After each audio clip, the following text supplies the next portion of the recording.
मेरा नाम आमिर मुगल है और मैं तहरीक इंसाफ इस्लामाबाद का सदर भी हूँ और NA46 से इलेक्शन भी लड़ा हूँ।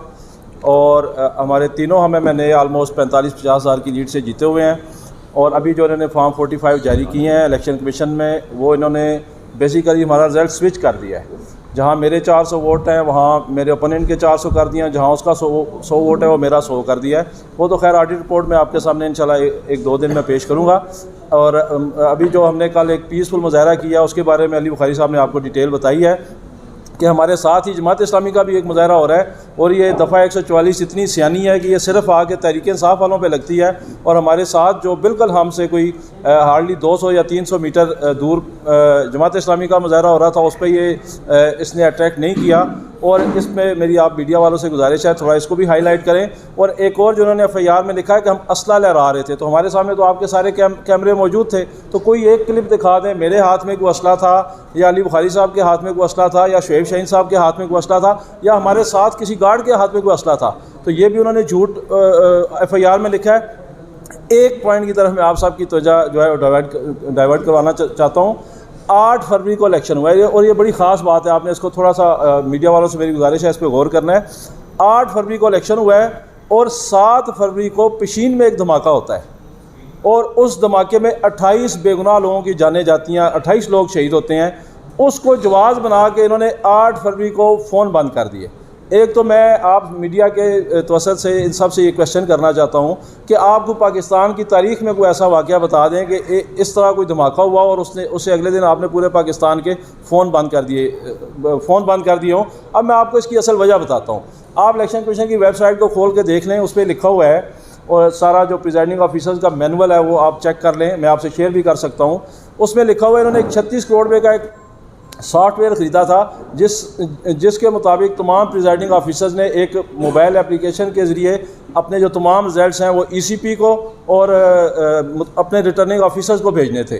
तो बेसिकली ये जो फ़ोन बंद किया गया है ये इसलिए बंद किया गया था कि वो अगर प्रिजाइडिंग ऑफिसर्स वो अपना जो रिज़ल्ट है फॉर्म 45 के मुताबिक वो अगर भेज देते अपने RO को और ECP को, तो वो एक अलहदा से एविडेंस रिकॉर्ड में आ जाता कि अगर हमारे पास असली है और उनके पास नकली और हम ये दावा करते हैं, तो वो जो प्रिजाइडिंग ऑफिसर का है वो एक एविडेंस के तौर पे सामने आ जाता कि ये देखें प्रिजाइडिंग ऑफिसर ने कौन सा रिज़ल्ट भेजा है फॉर्म 45।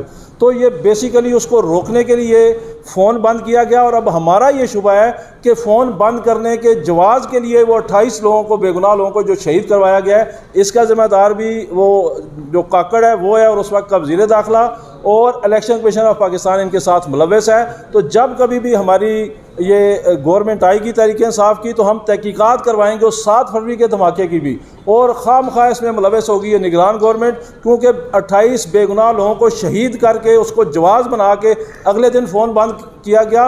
और ये फ़ोन सिर्फ इसलिए बंद किया गया कि प्रिजाइडिंग ऑफिसर उस मोबाइल एप्लीकेशन के ज़रिए वो रिज़ल्ट जो है वो ECP को और ROs को ना भेज सके। तो इस पे आप सब ने ये इस मामले पे फोकस रखना है। और मैं आप सब के ज़रिए इनको मैसेज भी ये देना चाहता हूँ कि इमरान खान की रिहाई तक, उसको वज़ीर-ए-आज़म बनाने तक और अपनी छीनी हुई डकैती से लूटी सीटें वापस लेने तक तहरीक इंसाफ के कारकुनान कराची से खैबर तक बिल्कुल भी आराम से नहीं बैठेंगे। इस्लामाबाद की 25 लाख अवाम की तौहीन हुई है, हमारे मैंडेट पे डाका मारा गया, हम किसी भी कीमत पे पीछे नहीं हटेंगे।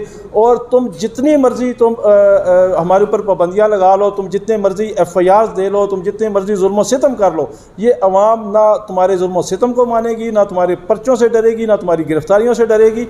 और ये सीटें वापस लेना हमारा छोटा मकसद है। हमारा असल और बड़ा मकसद इमरान खान को जेल से निकाल कर वज़ीर-ए-आज़म बनाना है। और इस मकसद के लिए गिरफ्तारियाँ, पर्चे, ये छोटा मकसद है। तहरीक इंसाफ के कारकुनान हम अपनी जान तक भी कुर्बान कर सकते हैं। शुक्रिया। आपने फरमा दिया, आमिर मुगल साहब ने, अली बुखारी साहब ने बड़ी तफसील के साथ डिस्कस कर दिया। देखें, आपके सामने एक से ज़ायद मरतबा इन मौज़ूआत पे हम डिस्कस कर चुके हैं। सबसे पहले तो मैं ये जो FIRों का सिलसिला शुरू हुआ या जो पंजाब में पकड़ दकड़ शुरू हुई और हमारे ऊपर जो FIR काटी गई और सलमान अकरम राजा और सरदार लतीफ़ खोसा और दीगर कई वकला के ऊपर FIRें काटी गई, मैं उनकी शदीद मज़म्मत करता हूँ।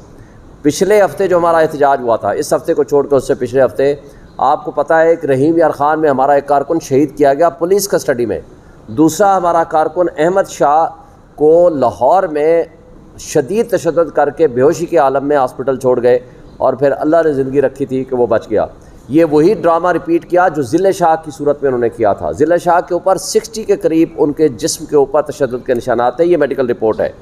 उसके बावजूद उसको पर्चा दिया, उस पर्चे में नॉमिनेट किसको किया? इमरान खान और PTI की लीडरशिप को, और तस्वीरों और वीडियो में मौजूद है कि उसको उठा के ले गए थे। इसी